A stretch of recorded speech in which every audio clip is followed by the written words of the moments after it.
ที่เจข้อจีบจูข้อและจะได้จูหาและจะพูดจูข้อและจะพูดจะได้ทิวบทที่เจข้อเจจูขอและจะได้จูหาและจะพูด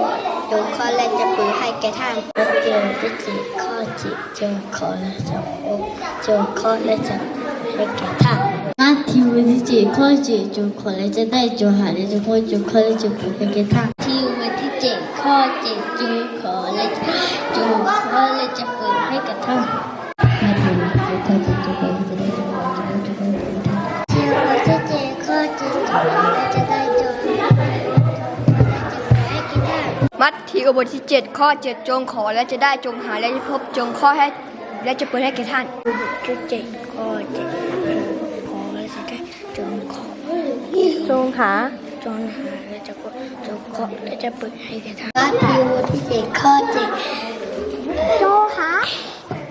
าและจะพบเจอข้อและจะเปิดให้กระท่านที่จีบจะได้ชาและจะเปิดให้กระท่านโลมบทที่12ข้อ21อย่าให้ความชั่วชนะเราได้แต่จงชนะความชั่วด้วยความดีบท4บทที่1ข้อ8ลูกเอ๋ยจงของพระเจ้าและอย่าทิ้งคำสรรเสริญของแม่เจ้าอิสยาห์บทที่60ข้อ1จงลุกขึ้นฉายแสงเพราะว่าความสว่างของเจ้ามาแล้วและพระสิริของพระเจ้าขึ้นมาเหนือเจ้ายอห์นบทที่3ข้อ16เพราะว่าพระเจ้าทรงรักโลกทรงได้ประทานพระบุตรองค์เดียวของพระองค์เพื่อทุกคนที่วางใจในพระบุตรนั้นจะไม่พินาศแต่มีชีวิตนิรันดร์มัทธิวบทที่7ข้อ7จงขอและจะได้จงหาและจะพบจงข้อและจะเปิดให้แก่ท่านบท4บทที่12ข้อ6จงฝึกเด็กในทางที่เขาควรจะเดินไปเมื่อเขาเป็นผู้ใหญ่และจะไม่พลาดทางนั้นมัทธิวบทที่7ข้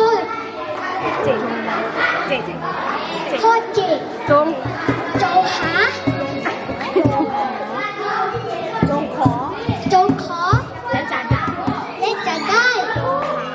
จงหาและจะพบจงข้อและจะเปิดให้แก่ท่านชีวิตสีบทที่3ข้อ1บุตรชายของเราเอ๋ยอย่าลืมคำสอนของเราแต่ให้ใจของเจ้ารักษาบัญญัติของเรามัทธิวบทที่7ข้อ7จงขอและจะได้จงหาและจะพบจงข้อและจะเปิดให้แก่ท่านสุภาษิตบทที่1ข้อ8ลูกเอ๋ยจงฟังคำเตือนของพ่อเจ้าและอย่าทิ้งคำสั่งสอนของแม่เจ้ามัทธิว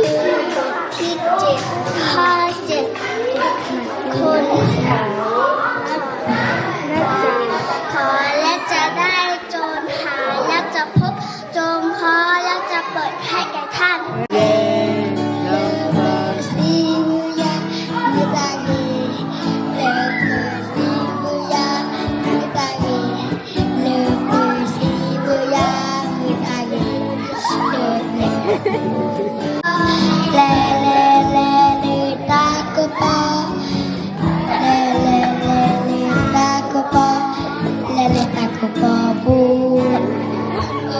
โอเค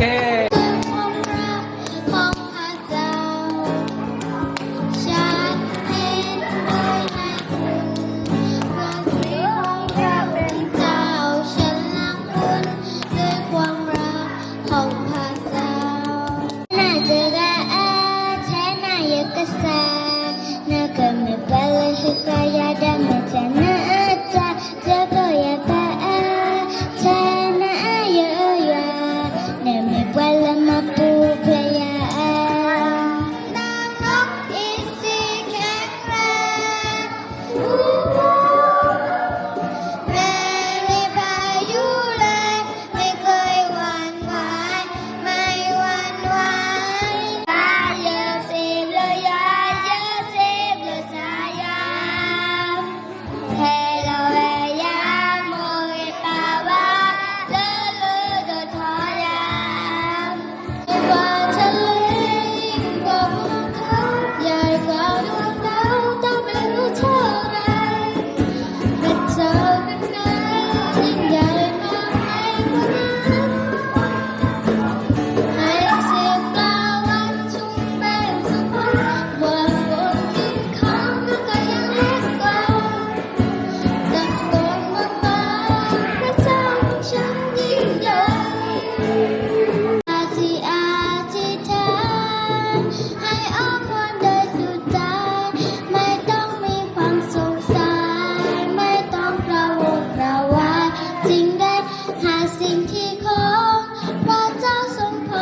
วันศุกร์และเสาร์เล